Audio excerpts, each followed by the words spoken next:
Welcome to the Upland Nation podcast. Scott Linden here. Glad you could join me as we venture into the woods, and fields, and sometimes the water with our favorite hunting companion. Yeah, the one with four legs. Yeah, you bet. Hey, this will be a great, let's call it a shooting lesson. My friend Dave Fiedler of Mid-Valley Clays and Shooting School will be joining us, cover a couple things that I think will make you a better hunter. Well, at least a better shooter. I don't know about your choice in music as we go down the road. We're going to talk about what is involved in a shooting lesson and why it makes sense, and maybe some ways for you to give yourself a lesson or two. We're going to talk about gun fit and some things that we can do, even if we can't afford a bespoke shotgun from Birmingham, and a little bit of everything else in that world. It's all coming up right here. Our Fix It segment this week will tune up your online mapping app in a way that will help you hopefully find more public ground and not get lost. And this week, our social media discussion is, well, about some of the things that have happened to you on a hunt or in a training session that you wish had not happened. It's all coming up right here on the Upland Nation podcast, made possible by high-vis sights, Pointer shotguns, Roughland dog kennels, Sage and Breaker gun care, Purina Pro Plan Sport dog food, Trulock choke tubes, and Mid-Valley Clays and Shooting School.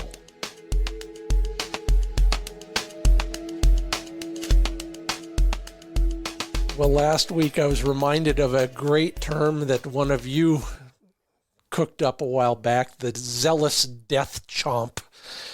And how some dogs are just inclined to provide that to a bird that, well, either is still struggling or not. My wire hair is one of those. We've been working on that a little bit more. Thank you again, Ruth Weiss, for reminding me that one way to do that is to just have your dog hold the bird, or maybe you have to go back all the way to a bumper. Just hold it, maybe walk alongside, whatever it is, hold it for a long time. I'm back on the table with Flick for this one, and we're doing 2 reps with a bumper and then 1 rep with a bird. And every time he comes back onto the table, I just kind of encourage him not to be chewing. It seems to be working. Everything in small quantities over a long period of time, but that's what we're doing these days. Now, the rest of us, I asked on Friday the 13th, last month, about a bad luck experience on a hunt or in a training session that you might have had. Yeah, you think you have it bad until you read some of these. Count your blessings ought to be the subtitle for this segment today. Robert Murphy once went grouse hunting, took 16-gauge shells and a 12-gauge shotgun. We've all been there. Phil Urban, while working on duck search in the rain, my dog crying out in pain from random corrections as it swam into cover in the water. Yeah, well, we all want to be careful about that, but it was because, he didn't realize that the collar had been malfunctioning. So maybe we need to test our collars a little bit more often these days. Marcus Reeves traveled from Montana to South Dakota, 12 hours. Left all of his 16-gauge chokes at home. Hey, everybody, there's a checklist at findbirdhuntingspots.com. Just search around in there. It is the ultimate checklist, and maybe it'll help people like Marcus. Oh, my. John Simon was hunting Kansas after the snow melted and hadn't realized that even with brand new tires and the magic of four-wheel drive, no, it just got so bad he had to be pulled out. Let's put it at that. Glad the dog turned out all right. The dog was also hurt stepping on some barbed wire. Yikes. That'll put a kibosh on a trip real fast. Let's see. Levi Shank says, dog ran through a barbed wire fence. We've all been there. You had a particularly bad one. I'm glad everything worked out okay. But it did kind of eat into your season, didn't it? Dog fell off a cliff for Miles Burdett on opening day. Oh, my God. Lived to tell about it, but wow, scary. Joe Rundell trying to make a correction during a training session, upped the stimulation, still no response, upped it again, still no response. Oops. The switch was on accessory, not stimulation, and then you can presume the rest. He forgot to dial it back down when he used it again. Well, words to the wise from some folks who have learned the hard way, luckily, so we don't have to, at least one or two times. Thank you all for sharing those, and I'm glad they all ultimately had happy endings. That part of the show is brought to you by sageandbreaker.com, gun cleaning and care. Hey, Fred tells me that there will be some new Sage and Breaker products coming very soon, so get on the mailing list and you'll find out before everybody else. Go to sageandbreaker.com, sageandbreaker.com. Take a look at everything that's in stock right now and then get ready for the new stuff coming down the line. And this whole discussion today is about shooting better, and I'll bet we'll talk a little bit about why we shouldn't focus on the muzzle of the gun. We should focus on the target, but we still need to see the muzzle of the gun. And that's what high-vis sights can do for you, like they've done for me. Those colored light pipes allow you to never lose the bead while you're focusing on the target. It works for me. Go watch the video and see what I mean at highvissights.com.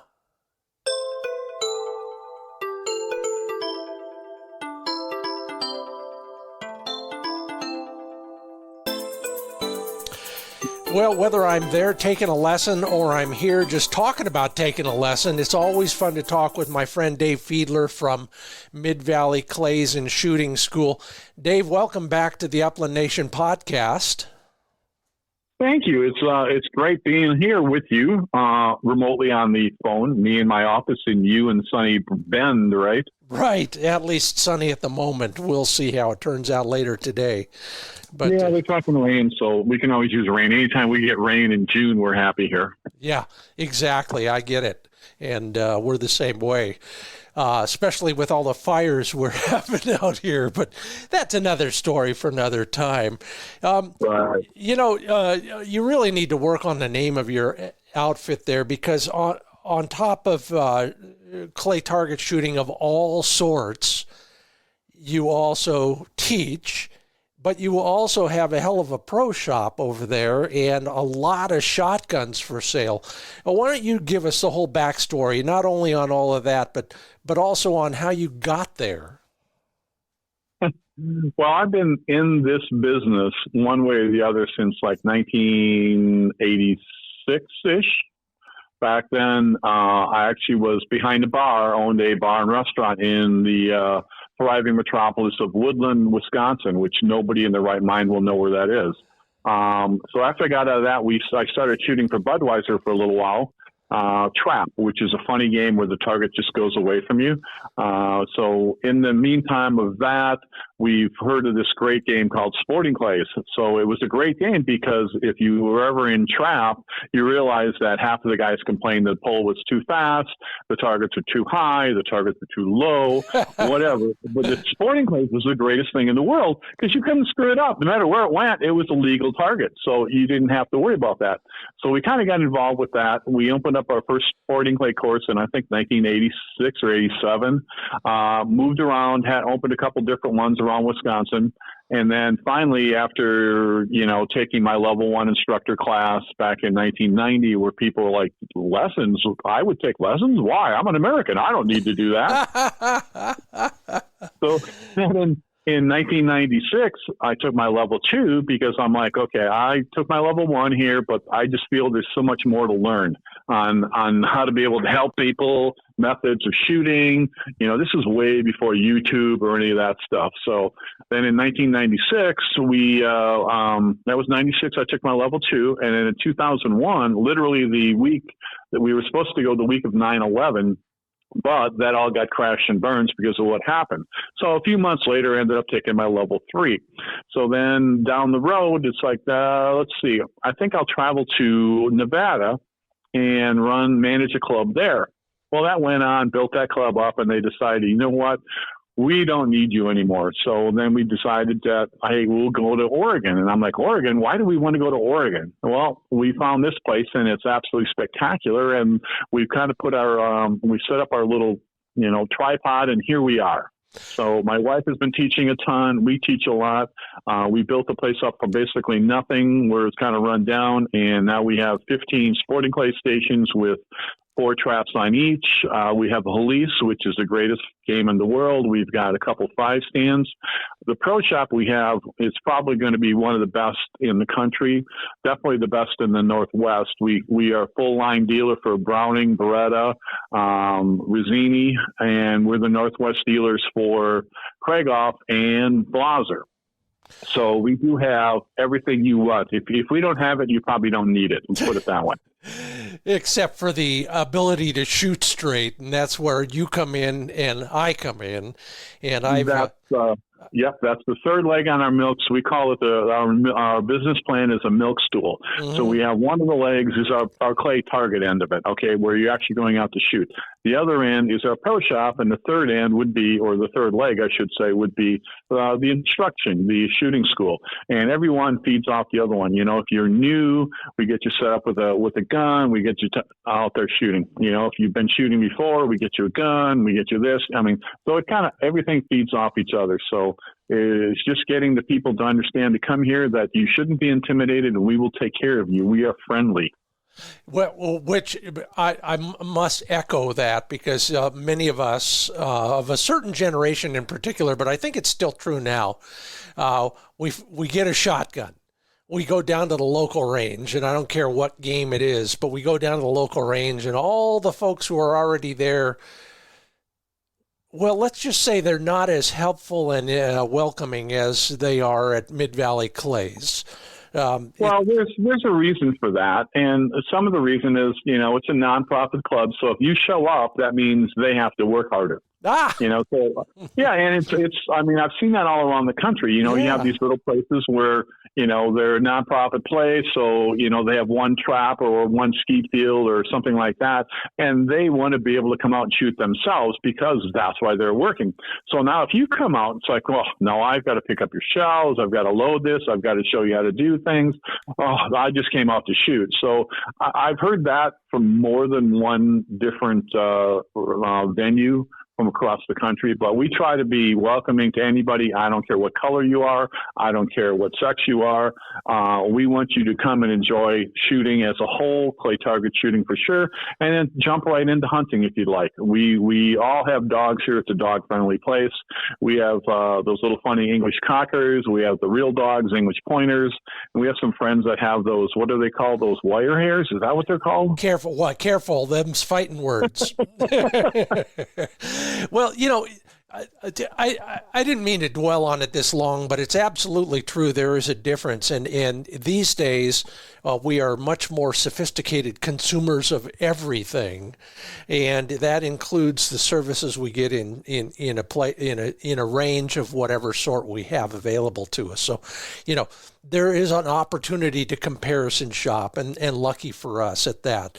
You mentioned the 3-legged stool, and all 3 of those are great, and then they all kind of feed into the hunting thing as well. So taking that into consideration as well, a guy like you that's been in the business a long time, what do you like most about all of that? What's the most gratifying aspect of it?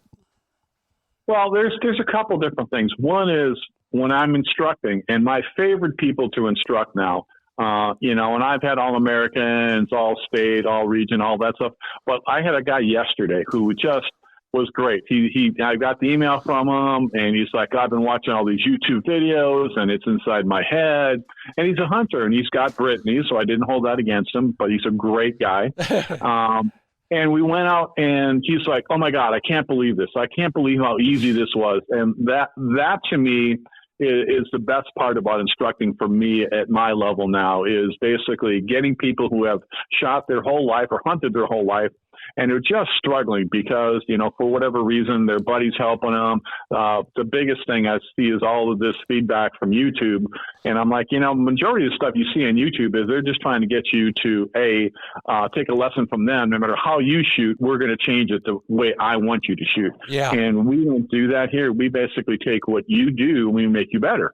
We throw away the stuff you don't need and get you to look at the target or look at the bird, that type of stuff. So, yeah. So that's, as far as instructing, that's my favorite guy to instruct. As far as, say you come in to buy a gun and they're like, well, which one would you get? And I'm like, it doesn't matter what I like, because, being 6'2" almost, weighing what I weigh, my gun is going to be different than what you would shoot as being 5'6" and 145 pounds. So it doesn't matter what I think. It's what feels comfortable to you. And that's why we have 40 some demo guns in there that you can try basically anything you have before you buy it. Just like if you're going to buy a car, you just don't say, oh, I like that one, I'm going to go buy it.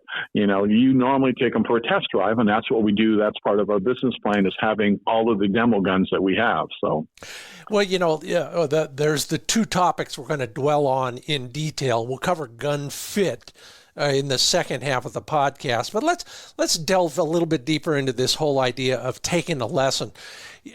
Most of us are grown-ups to a degree. We're coming to you because we've admitted to ourselves, or somebody has made it very clear that we need help when it comes to shooting, and we can all use some help.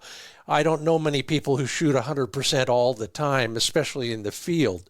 But once we arrive at that admission and build up the nerve to call somebody like you and schedule a lesson with you, let's go through the process. So you and I have a date for Saturday morning at 9 a.m.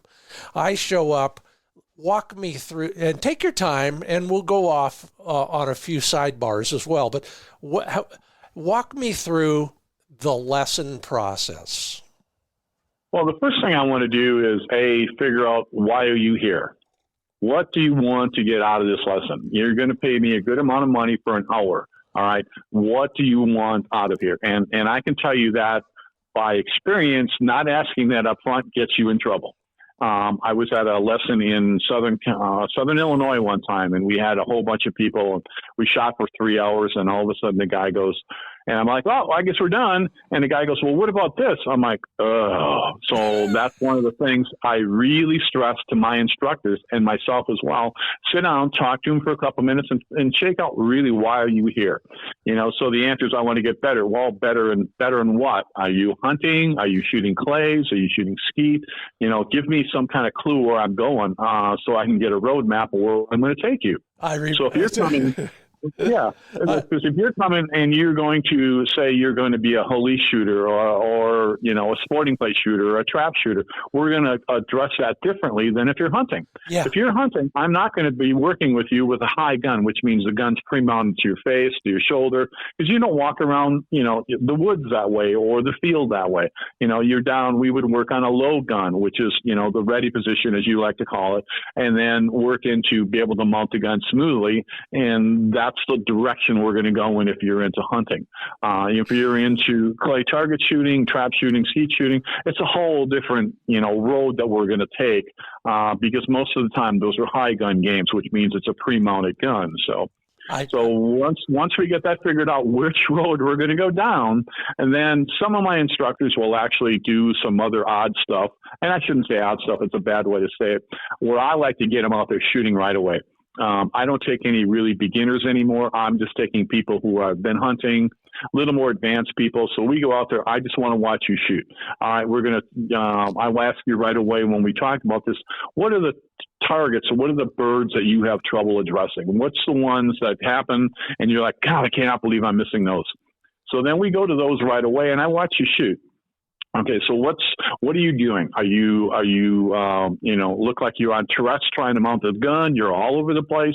You're not connecting with the bird. Is it something where actually, you're closing both eyes when you pull the trigger? I mean, all of this stuff we have to figure out what's going on before I can help you. And I'm not going to change, or we don't change the way you shoot, which means if you're a hunter, I'm going to say most of the time you're going to swing through the bird. And that means butt, belly, beak, boom. You're starting behind the bird. You see its butt, you see its belly, you see its beak, and then you shoot. That's the kind of the 3 Bs that we call it there. But that's kind of where we go. Let's figure out what you're doing.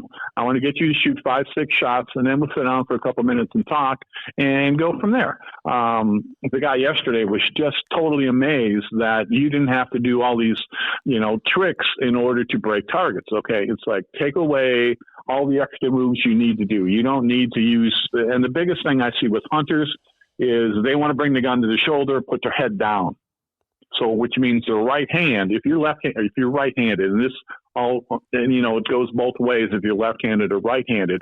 If you're left-handed, most of the hunters are using so much work with their left hand. If you're right-handed, they're moving the gun so much with their right hand when you should be the other way around. Yeah. You should be 100% moving that gun with your left. And if you're a right-handed shooter, you should be moving that gun with your left hand. It's what I'll use as the analogy of when the old World War II movies where, they're in training camp and they have those dummies and you have the bayonet at the end of your M1 and you basically bayonet into that dummy. And that's exactly what we work on for a hunter. Okay, you're going to basically take your left hand, stick it right into the beak of that bird, bring the gun to your cheek, then into your shoulder, pull the trigger, and the target's going to come down dead. Instead of taking the right hand, just jamming it into your shoulder, and then the barrels are flipping up and down. You're trying to find the bird, and by that time it's going away like Mach 5, and you have a panic, and you're shooting 3 times at it. The slower you go, and the more efficient you are with mounting your gun, the better off you're going to be. The results are going to be there. And trying to get people to slow down, that's probably one of the biggest peeves that we see is they want to be so fast, but yeah, they're so uncoordinated. They have all these other moves. So we take away the stuff you don't need. Left hand to the target, gun to your face, in your shoulder, pull the trigger. And it's like boom, boom, boom. Make it simple. The simpler it is, the easier it's going to be. Because, I don't know about a lot of shooters, but I'm not that smart. So if I can keep it simple and I don't have to do all these other things and jump through hoops, life is going to be better. I can't argue that at all. In fact, I agree completely with it. I've become a real subscriber in some of the basic things you just talked about. And the first one is slowing down until it's time to pull the trigger. And we have so much, we are so ingrained in that for whatever reason. We just want to get that gun up and shoot. We want to get it up as soon as possible. When the first thing we got to do is see the target. But do you? You mentioned something that I find fascinating, and it is you try to work on. You said it a different way, but you're working on one thing at a time. And with me, it was that. For example, I wanted to get that gun up to my shoulder and then start tracking the bird. For other people, it's other things. What are those other things that you try to kind of, just like Michelangelo sees a block of marble and he says, I know there's a figure in there, and all I have to do is move away all the excess material. Don't you hate guys like that? It's like they're so talented. Now, we try to find one thing. Okay, now the guy yesterday, for a prime example, and this is probably most guys that we teach as far as, the level that we're talking about, who's somebody who's a hunter and has been hunting their whole life. And, Grandpa told them, bring it to your shoulder, put your head down. Yeah. That by doing that, we call it boxing a target, and you're going to box your bird. So you bring it up, you bring it into your shoulder, you put your head down, and now you're actually going up to a target that's going, you're going north and south, and this target's, or the bird is going east and west or west and east or whatever the direction you want to call. So you want to be able to get the gun going in the same direction your target's going right away. Yeah. So that's where we talk about using, as a right-handed shooting, using your left hand to get onto that target or bird. If you're following the bird with your left hand, you cannot we call it box to target, where you're going up and into your shoulder and then start moving. You know what I mean? So it's move, mount, shoot. It's not mount, move, shoot. Because otherwise people have a big tendency to, by the time they're wasting all the time doing the mount, they should be moving. You should be able to make that one movement, the move, mount, shoot, swing, mount, shoot, whatever you want to call it, whatever works best for you. And I'll tell you, we have, like the guy yesterday when we were done, I had him practice in front of a mirror so he sees what it looks like. So when he's mounting the gun, he's actually mounting it to his right eye, obviously with an empty gun. In the mirror, you're mounting it to your eye. And if you can use your left hand, push it up into your eye, and then push with the right hand into your cheekbone, and that's where you want it, and then slide it back into your shoulder. That is a practice that he used, and I said, okay, you want to do this every night, and you do it 25 times, your arm's going to be sore, because he was telling me how sore his left arm was, because he's never used his left hand before, or left arm, to be able to shoot. It's always been doing all that work with the right hand. So if you watch yourself in the mirror, you'll see how if you're using your right hand, you're going to see the barrel jump up and down really bad. But if you keep your left hand doing everything, you're not going to see the barrel jump up and down. If the barrel's not jumping up and down, you're going to have much better focus on the target or the bird. Does that make sense? Yeah, the teacher who taught me to teach music was a pioneer back in the old days when video recording technology was brand new. Okay, don't make any remarks about my vintage.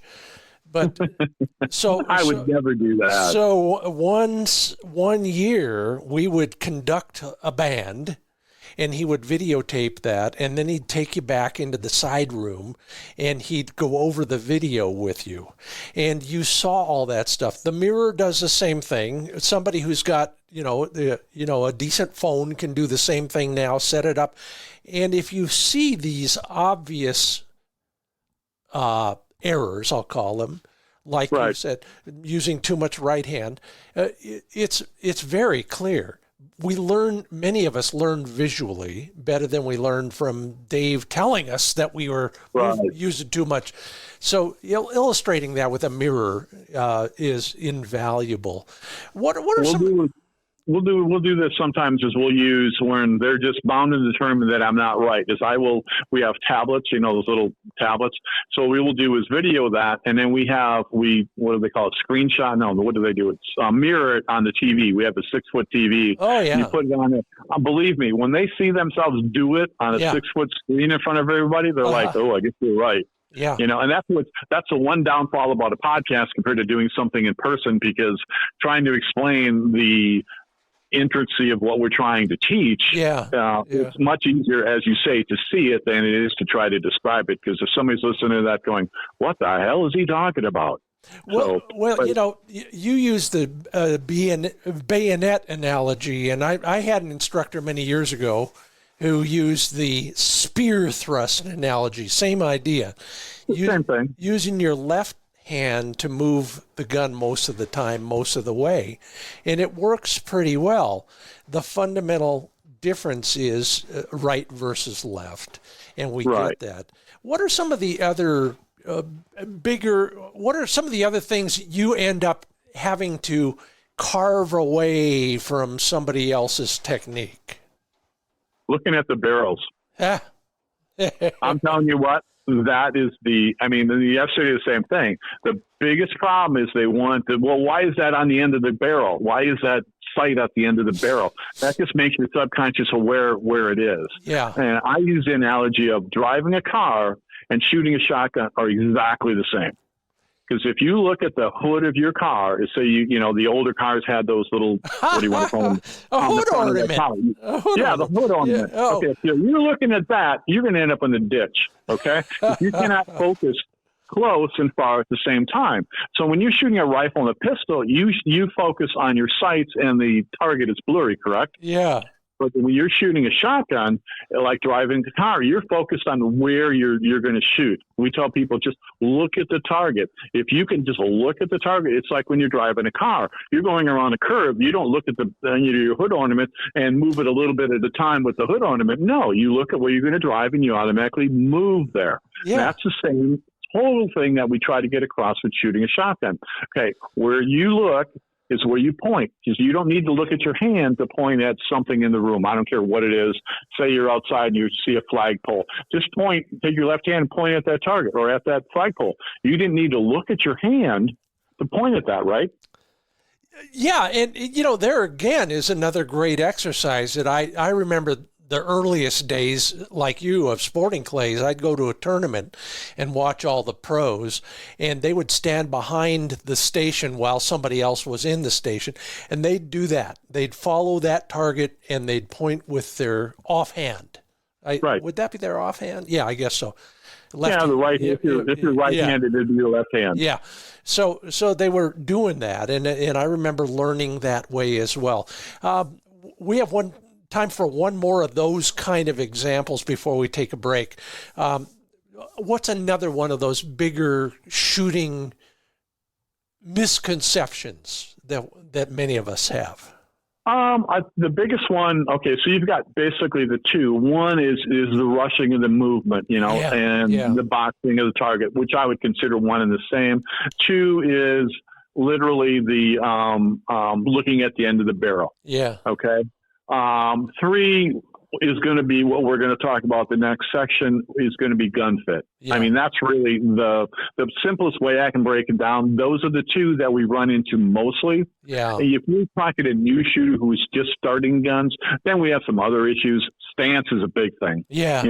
Getting them, or even a hunter as far as that goes, you're not shooting off your back foot. You want to make sure you're shooting off the front foot. And I see that a lot. They want to curl back where, their hips are forward and their shoulders are back, especially women. Now, the biggest thing is to get them to get their hips back and their shoulders forward, because the biggest difference between men and women, their center of gravity is their hips, and men's center of gravity is our shoulders. So it's usually a little easier for guys to be leaning forward into the shot than it is women. Women, you're going to see the hips go forward and the shoulders go back. Well, what's going to happen then is you're going to shoot over the top of everything. So stance would be the third. If you're talking 3 strikes and you're out, that would be the third one. Boy, and isn't that the truth? And we've all seen it, either live or in photos. And it is primarily women, and I had no idea that's why. But most of us could put a little bit more weight on the balls of our feet, for example. Is that a good analogy? That is really a good analogy. I know some of my instructors use different terms, especially when they're taking a lesson. It's like, okay, what sport do you play? Do you play tennis, okay, or do you box, or whatever the case is? If you're a baseball player, get in that stance, and it's easier for us to mount the gun, that type of stuff. So, and you watch different shooters. YouTube is good for some things. Watching good shooters makes a big difference, but not because of what they do, but how they do it. Does that make sense? Yeah. Because some of the shooters you'll see, they're really good, and their face is like an inch away from the stock. They're never touching the stock. Mm-hmm. Some people are really upright. Now, if you watch any videos of skeet shooters, some of these guys, the first time I seen this, I thought, hey, this guy's going to take a dump on my skeet field. He was crouched down so low, I thought, geez, where's the tree? The guy should be behind the tree, what he's doing there. Yeah, it's funny, and I've seen a lot of that too. And back in the day, I remember that very well from a guy who ended up shooting skeet at the Olympics. You know who I'm talking about, because I took a lesson from his dad up there in Squim. But the idea of foot position we can talk about a little bit more as we get into the second half of the podcast, where we're also going to dwell on gun fit and how a bunch of schlubs like us can get a little bit closer ourselves, besides going to Birmingham and buying a bespoke gun and having it fitted to us. That's all coming up on the second half of the Upland Nation podcast. I'm Scott Linden, the host. That's Dave Fiedler. He is the shotgun guru around here. MidValleyClays.com is where you learn more about him and what he's doing and what they are all doing over there that I guarantee you will be of value. Dave, you take a quick break, and I will carry on right here for just a moment. After a word from, Pointer Shotguns. Speaking of pointing and shotguns, I am looking right now at the new print edition of their 2025 catalog. Smells good. Oh, I just bumped it against the microphone. It looks good. It's got a textured cover, and then it's got some pretty glossy shotguns in it. All the new guns, including the FT12 semi-automatic. Hey, when's the last time you held a catalog in your hands? They'll be happy to send you one. Go to pointershotguns.com. Upper left-hand corner, it'll say 2025 Legacy Sports Catalog. Click on that. Scroll down. Give them your address. They'll send you one. You can page through it, enjoy all the shotguns, all the specifications. pointershotguns.com. And I have, yes, again, reconfigured the back of my pickup truck and added more Roughland kennel gear to it. Yeah, I learned about their full line. They call it the Ultimate Travel System at roughlandkennels.com. Rough like your dog would say it, roughlandkennels.com. Everything from dog bowls to storage trays, ways to carry and serve dog food and water, as well as the most well-designed dog crates I've ever seen. And I've seen them all.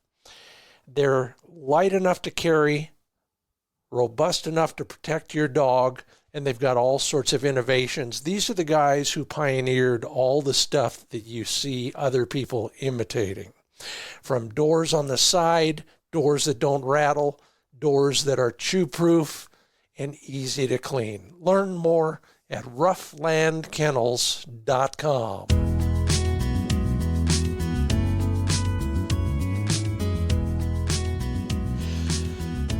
Welcome back, everybody, to the Upland Nation podcast. I'm Scott Linden, and on the other line, just over the hill on the other side of Oregon from me, Dave Fiedler of Mid-Valley Clays and Shooting School. Dave, welcome back. I feel like I'm a better shooter already, and we haven't even started talking about gun fit yet. Yeah, I have that effect on people. Well, I got to tell you, I've just learned so much over the last few years working with you folks over there, and I sound like a fanboy because I am, but I would like to talk a little bit about something that a lot of people really don't put enough emphasis on, and I joked before the break about, go to London, go to Birmingham, buy yourself a bespoke shotgun. They'll be happy to fit it to you exactly. And don't we all want that? But you've probably had to deal with folks who, number one, don't want that, don't want to pay for it, or who knows what else. So let's talk about gun fit from a practical standpoint and how we might end up getting it done, on our own or with some help from people like you. Well, this is what we're looking for when people come in, and this is the 25-cent tour on getting a gun that fits you somewhat close. They'll come in, and basically everything that we stock, if it gets an adjustable comb, we will put an adjustable, or not yet. It comes with an adjustable comb, and part of what we do is we include fitting that gun to you as close as we can get it with what we have, what it comes with, okay? Being a semi-automatic, it comes with shims. We'll move the shims if you need to. So say you bought an auto, a semi-automatic that is, and we want you to go out and shoot it, okay? Are you getting hit in the face with it? That type of stuff. Then we'll move the shims to be able to adjust that. If you have a chunky face, we're going to move it so it's a little farther to the right. And there's a reason we want to do that, and I'm going to back all the way up to the beginning. So when you mount the gun, and again, we have this, my favorite mirror, we mount it to the mirror. And we'll do is actually look to see where your eye is. Is your eye sitting on top of that rib like an egg sitting on top of that rib instead? If you put an egg on top of that, that's where your eye should be. Yeah. It shouldn't be off to the side. Shouldn't be like crazy high. I mean, the black part of your eye should be sitting right on top of that rib. All right. It shouldn't be below the rib, which means it's below the receiver. It shouldn't be off to the right. Okay, so what happens if it's someplace not where it's supposed to be? That's why we have the adjustable comb. As a whole, most guns that you buy off the shelf, are fit for somebody who's between basically 5'6" and maybe 5'11", 140 pounds to 190 pounds. If you fit in that ballpark, almost every gun that you're going to pick up, you're going to be fine with. Okay, unless you're incredibly thin or incredibly chunky is the word we'd like to use. Most of those guns will fit you. And the reason what we're looking at is obviously we're going to start with that. Okay, where's your eye sitting? Okay, your eye sitting on top of there like it should be? Good. Okay, so say what happens if your eye is below the receiver? Okay, now the adjustable comb comes in, because what we do is we raise that comb up to get your eye sitting in the middle there. Or if you have a chunky face, we're going to move that adjustable comb. And I'm talking right-handed now. If you've got the chunkier face and you put the gun up and your eye is on the left side of the rib, if you're looking in the mirror, if your eye is on the left side of the rib, we're going to move that adjustable comb to the right, quarter inch, whatever it would take. Make sure your eye is right in the middle. We have you put the gun down, put it up, put it down, put it up. Make sure that you mount the gun in the same spot more than once, which is really helpful when you are trying to fit somebody a gun. Oh, yeah, I bet. And that's the problem we run into. A lot of newer people, they never put the gun twice in the same spot. So, It's hard to make micro adjustments when you don't do that. So I'm sorry I cut you off there, Scott. No, that's okay, because I want to go back to what you described. Number one, that mirror, again, is an incredible tool, and we can do a lot of that ourselves, especially if we are realistic about how careful we are when we're mounting a gun to check for fit. But I want to visualize this again. Walk me through it, because I think this would be most helpful to most people. And that is, okay, I've mounted the gun while I'm looking in the mirror. The dominant eye, my right eye, if I'm a right-hand shooter, should be literally right over the rib. Now, yes, I get it, and it makes all the sense in the world. Now, most of us are going into Cabela's or to some other store, and we're buying a gun off the shelf. It doesn't have an adjustable comb. Maybe it's our first gun, maybe it's our 50th gun. We don't have an adjustable comb. So what can we do with an off-the-shelf gun that our eye is not right over the rib when we mount it several times? Okay, so there's one other step before we go back into that, Scott. The other thing that we're going to look at is going to be the length of pull. Yeah. Okay. Yeah. So the absolutely biggest, 100% biggest wise tail out there is if you put it up and you put it between, you put the butt of the gun in the nook, and then you put your finger, if there's a finger, reach the trigger. Well, that has absolutely nothing. And I have asked literally dozens and dozens of gun fitters, what does that mean? Where did that come from? And nobody can give me that answer. Yeah, but it has absolutely nothing to do with what fits you. Yep. What we're looking at is when you put that gun up is, okay, so you put your hand in, pretend you're going to have your finger lightly on the trigger or not on the trigger, between your nose and your knuckle. This is basically a soft rule. It's not set in concrete, but it's a soft rule. You want to have about 2 fingers between your knuckle and your nose. Does that make sense? Yeah. So pretend you've got the gun mounted, and then you basically put 2 fingers, or have somebody put 2 fingers between where your nose is and where your knuckle is. If it's about 2 fingers, give or take a little bit, you're going to be perfectly fine for your length of pull. Okay. Sometimes some trap shooters really love to have their nose right on top of their hand. If you're bringing up a gun, like if you brought a youth gun up, now you're about 6 foot, Scott, if I remember right. At least. So if you put up So if you put a youth gun up, your nose is going to be way in front of your knuckle. So that's So you're going to be it's going to be way short for you. But the average person who's going to put it up, that's where you're looking at. Okay. Now there's different things you can do with that. There's places you can buy shims to go between the pad and the stock to make that a little longer, be quarter inch, whatever. Yeah. That would be good to do that.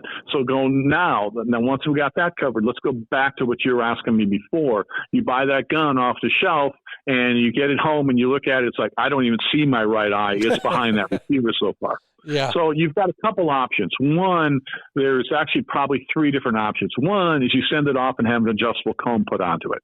But if you're spending $400 on a gun, you don't want to spend another $300 on an adjustable comb. The only good thing with an adjustable comb is you're going to get your money out of it. Yeah.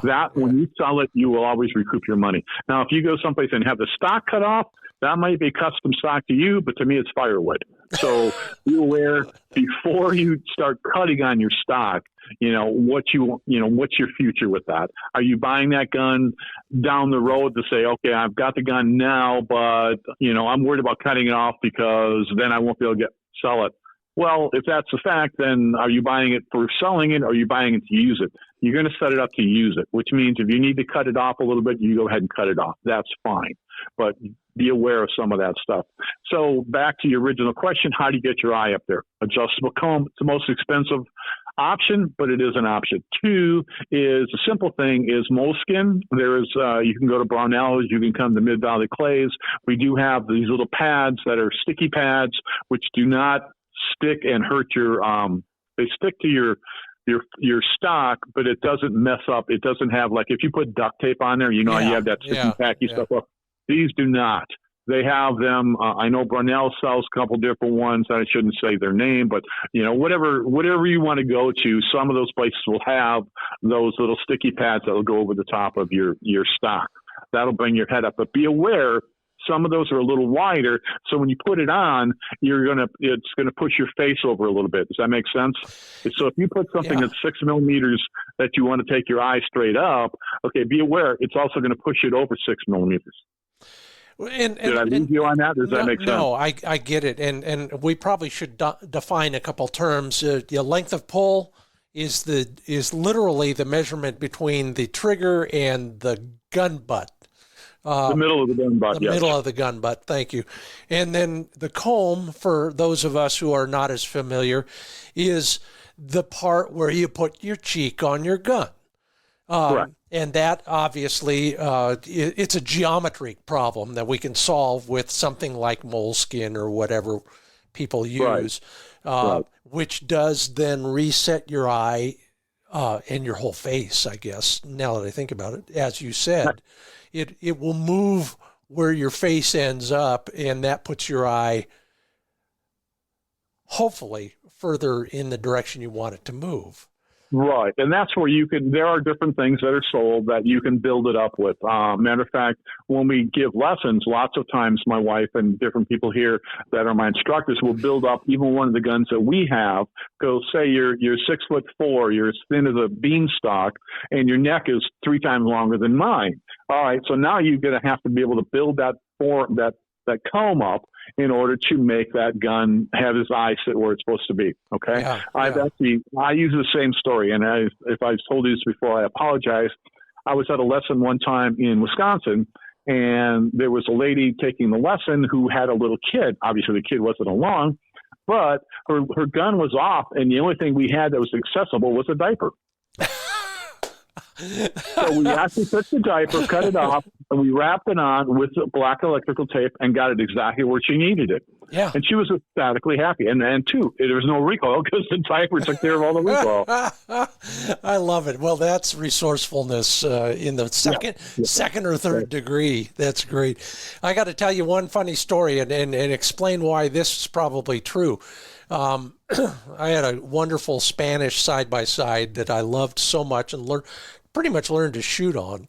But at some point other people paid me to use their guns. And so this one was languished. You have a rough life, you know that. This one languished in the gun safe until one year I took it down to a buddy of mine. We hunted with it. I said, "Here, you try it." This is back when I was trying to learn to shoot left-handed because I'm cross-dominant. So we actually bent the stock the other way, and it worked for him pretty good, so I gave it to him. All right, the first thing he did was go down and have it fitted, and a very well-known gun fitter, Dale Tate. Oh, yeah, know him very well. Dale said, "I'm adding a 1/2 inch to the butt." And that I'd never heard. The guy shoots it like a pro. Oh, yeah. You definitely want to have that length of pull is basically as important as anything else. And so seldom.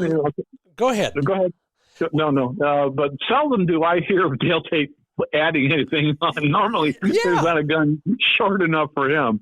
But he comes from. You got to remember, he's English. And Yeah. the English, if you do any research on not Winston Churchill, the Churchill method, Robert. he was actually Robert Churchill. He was actually a stocky English guy that was a little on the chunky side. Yeah. So that's really why, like we said originally, the stock is going to be a little shorter because he's a chunkier guy. I can tell you now, Yeah. the two worst people to fit, number one is a male model, because their pecs, a male model or a bodybuilder, because their pecs are so big, their length of pull, which an average guy, length of pull is the average one that comes, it's around 14-inch, 13/7/8, something like that. But these guys are so big because their pecs, or football players are so big that their length of pull is like 12.5 inches. So they're shooting like a sub-junior length of pull because they're so big. If they put a real gun in their shoulder, they would be out there like 7 feet. So those are the two hardest people that I've ever tried to get into, just for that reason. Nobody's ever done this, and I'm going to suggest that everybody give some thought to it. Maybe someday I'll do it. We need some geometry problems, overhead drawings of shooters, and how that length of pull affects the rest of the geometry in the sight picture. Because the way you just described it, it's very obvious to me. It changes the angle between the gun and it's being perpendicular to the body. And that might be the best revelation I've had out of our discussion so far. When the length of pull is way too long, it's hard for them to put the gun in the same spot twice. Yeah. Hard to be consistent. Well, I love that. And of course, if one does need to make the stock longer, that's pretty easy. There's pads and then there's pads. Right. So we can do that in any number of ways. Right. Let's go to my pet peeve. Thank you for that tutorial on gun fit. Let's go to some of the things that affect us dramatically in the field. We're marginal to okay shooters in the field. And you're a hunter. I won't judge your choice of dog breeds, but when we're out there and you're with us, of course, you're always at least mentally criticizing everything I do. What are some of the things Never happens. Never. What are the things that we do that we probably could fix and be more successful shooters? I think when you're hunting in the field, don't be afraid that everybody's so worried about getting that up so fast and shooting. Yeah. And say not everybody is as coordinated with you, Scott, to have your right foot forward and shoot that way. To most people, I would tell you to make that extra half a step. Yeah. If you're walking in that pointing dog, they're going to flush at the absolute wrong time. They're never going to flush when you're standing there in a nice position with your left foot forward, your hips are back, your shoulders are forward, and you're already in the perfect position. That never happens. There's the pointing dog god said, okay, we're going to wait. Okay, he's in the worst position right now. Okay, flush. Yeah. So the biggest thing that I see is just take that half a second more and step all the way, make your left foot forward. Yeah.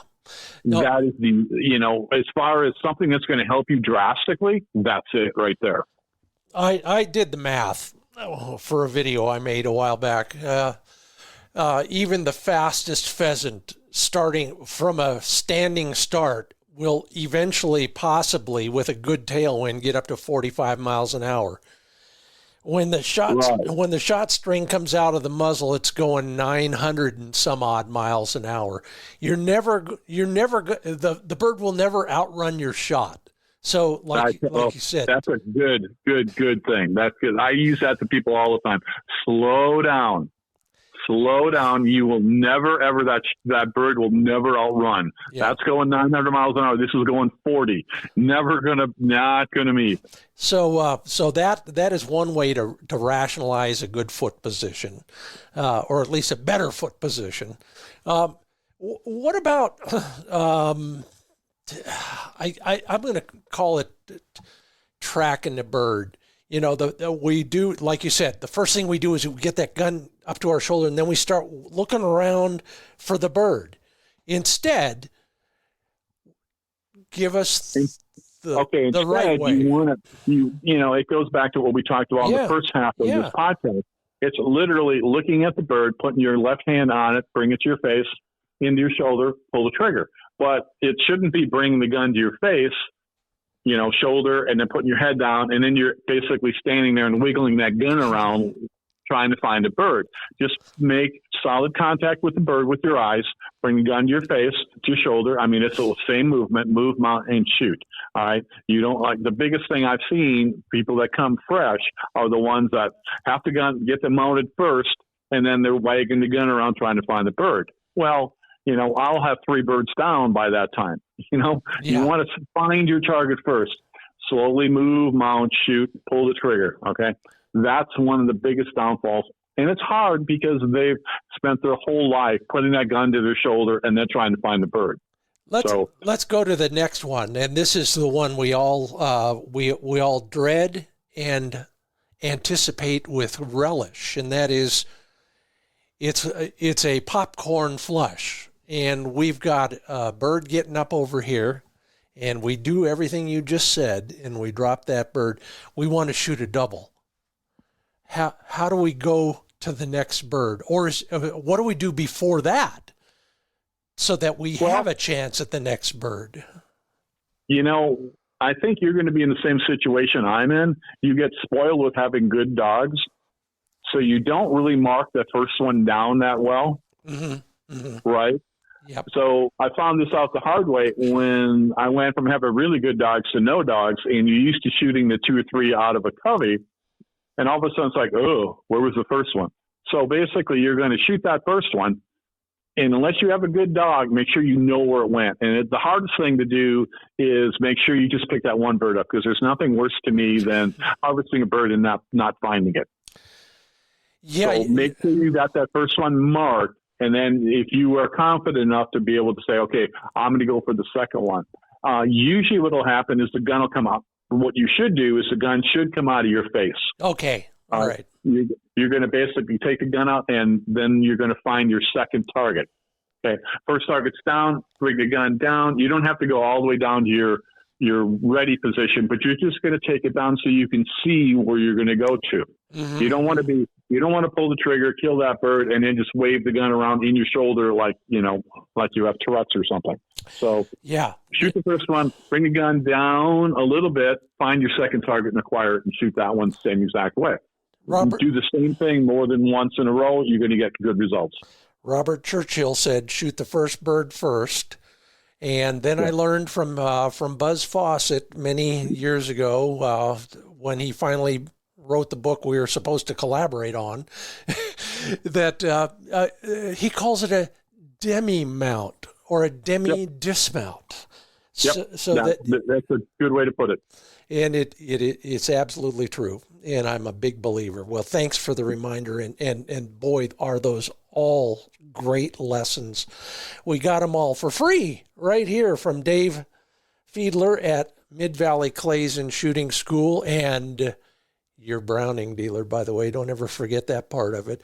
Dave, next time it'll be in person. It'll be at your place. In the meanwhile, give my best to your lovely wife, Vandy. Thanks so much for the shooting tutorial, for the gun fit tutorial, and for just getting me psyched again. I'm going to the range tomorrow. I'm getting psyched just counting the days for I'm going to say dove season opens another couple months, and the rest of the birds are right behind that. Love it. Thanks so much. I appreciate your help. That's Dave Fiedler with Mid-Valley Clays and Shooting School. Hey, appreciate your being a part of the Upland Nation podcast. Thank you, Scott. I'll talk to you soon. Bye-bye. Yeah, so fun and so helpful. I hope you picked a little thing here and there out of that whole discussion. We've got more here. I've got something in the Fix It segment that has been a peeve of mine and might be of yours as well. But we'll talk about how your online mapping app might need a tune-up to help you find birds and bird hunting spots coming up right after a word from Purina Pro Plan Sport Dog Food. I talk about a lot about the science behind the nutrition, and it's absolutely true. These folks know their stuff. They're conducting research all the time. They will be glad to share all of that with you. Go to ProPlansport.com, whatever you're looking for in the way of assurances of the rationale behind some of their recipes, for example. They are designed so that your dog will get that VO2 max when it needs it for endurance in the field. The high protein formula provides amino acids that nourish muscles, including post-exercise muscle recovery. I could go on, but we're here to learn more about hunting and shooting and taking care of our dogs. To do that, go to ProPlansport.com and delve deep into the rationale behind the nutrition based on the science. And then thank you again, Dave Fiedler, for joining us at Mid-Valley Clays and Shooting School. They hunt, as you figured out, and that is the first criteria for me when it comes to taking a lesson. And also when I'm shopping for a new shotgun, these guys have got it, and they can help you through the process, whether it's a Browning, a hard-to-find Browning, a sub-gauge gun of any sort from Browning. They've got them, and if it's that hard to find, it may not be in stock, but I'll bet if anybody can find it, it'll be Dave. Go to midvalleyclays.com, get the phone number. You can talk to Dave just like I did. He can find you that hard-to-find gun in any gauge.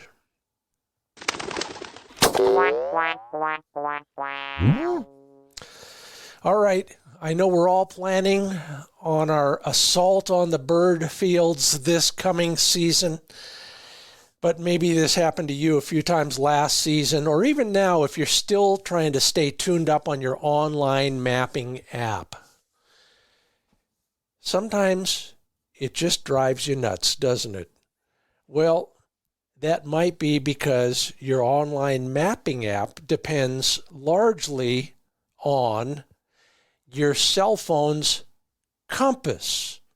Yeah, that's right. It's not really a compass. It's a magnetometer that measures the strength and direction of magnetic fields. And it does the same thing as a compass. And you have to calibrate it once in a while. Yeah, especially these days. Have you read about the magnetic fields and magnetic north in particular? It's changing. So, remember this. If you're having trouble with the what I'll call the directionality of your online mapping app, I'll bet you haven't calibrated the compass in your phone ever. All right, now it's different on an iPhone than it is on an Android, but it's pretty simple. Just open it up or go to Google and learn how to do it. You're waving your phone around in the air a little bit. You're going here and there, pressing a couple buttons on your iPhone.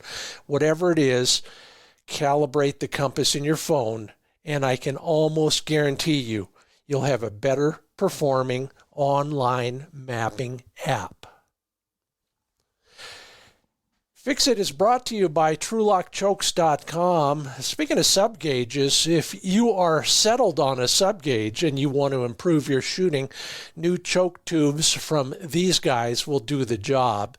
Tightest tolerances on state-of-the-art CNC equipment, and they have a massive inventory of sub gauge choke tubes. I mentioned it last week and I'll mention it again. It's never been easier to find better chokes. Just go to their choke interchange list at TrueLockChokes.com. Match up your gun with their chokes. Boom, you're there. Or should I say fetch, because that's what you're going to be saying. Learn more at TrueLockChokes.com. Well, thank you, Dave Fiedler at MidValleyClays.com for all of your insights, not just today, but all the times I talk and study with you. Thank you if you've made a comment or a rating or a review at the place where you get your podcasts. And if you comment on the social platforms, hey, we learned something from everybody. Thank you so much, especially for being so civil all the time and helpful. Of course, none of it's going to come to you unless these sponsors make it possible. Roughland Dog Kennels, Purina Pro Plan Sport Dog Food, Mid-Valley Clays and Shooting School, Trulock choke tubes, Pointer shotguns, Sage and Breaker gun care products, and high-vis shooting systems. Hey, just put some new stuff up at findbirdhuntingspots.com. There's always a video. There's all sorts of new written materials. And quite often there's podcasts that maybe you missed. Check it all out at findbirdhuntingspots.com. Sure enjoyed talking with you. Hope you did the same. Thank you again, Dave Fiedler, and thank you for listening. I'm Scott Linden. This is the Upland Nation Podcast.